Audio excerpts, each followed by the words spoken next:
प्रातःकालीन स्नेह वंदन। आप सबको मेरा प्यार भरा नमस्कार। और आप सुन रहे हैं आकाश गंगा स्टोरी बुक और सुनते हैं आज की कहानी। बुद्ध के शिष्यों में एक भिक्षु थे, उनका नाम था समंजनी। उन्हें सफाई का पागलपन था, क्योंकि बुद्ध ने कहा स्वच्छ रहो, साफ सुथरे रहो। वह उनको धुन पकड़ गई। पागल तो पागल, वह ठीक बात में से भी गलत बात निकाल लेते हैं। उनको ऐसी धुन पकड़ गई कि 24 घंटे वह झाड़ू ही लिए रहते। इधर जाला दिखाई पड़ गया, उधर कचरा दिखाई पड़ गया, सफाई ही सफाई। समंजनी बुद्ध की बात सुनकर कि स्वच्छ रहो, उनको पकड़ गई। पागल रहे होंगे, दिमाग कुछ झक्की रहा होगा। उन्होंने कहा कि ठीक है। जब बुद्ध ने कहा तो वह झाड़ू लिए दिन भर झाड़ू लगाया करते।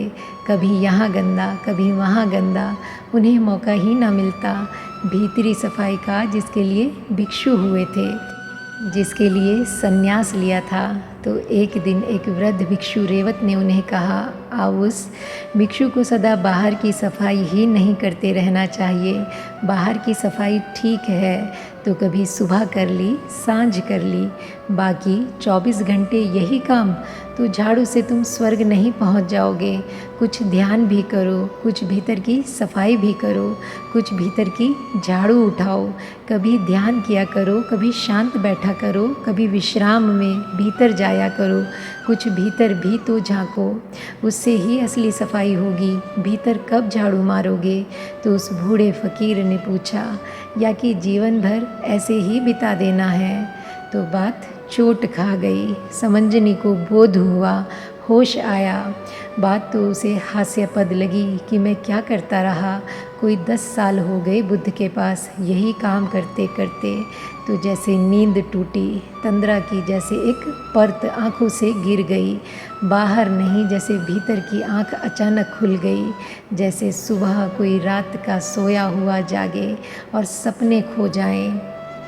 दूसरे दिन उसे झाड़ू न लगाते देखकर अन्य भिक्षु हैरान हुए।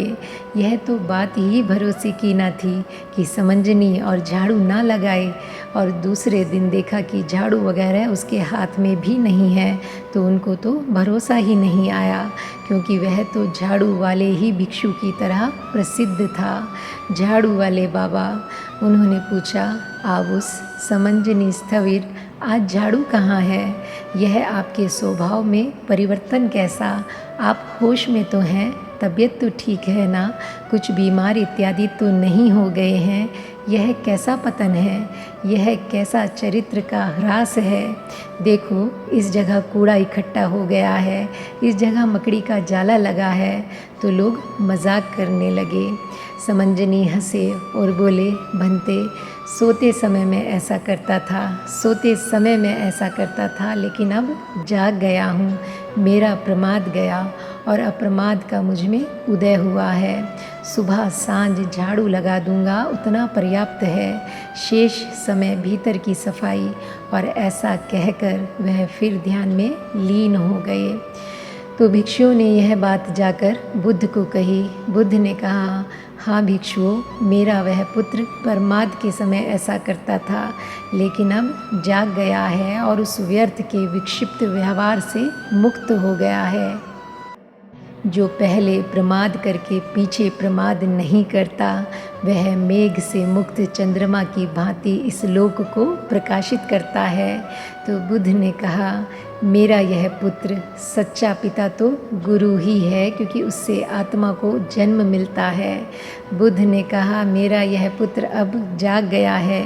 बेहोश था तब ऐसा मूर्छित व्यवहार चलता था, पागलपन का व्यवहार था वह, अब यह होश में आ गया है।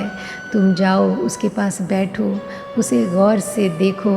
यह वही आदमी नहीं है, यह चांद है जो मेघों से मुक्त हो गया है।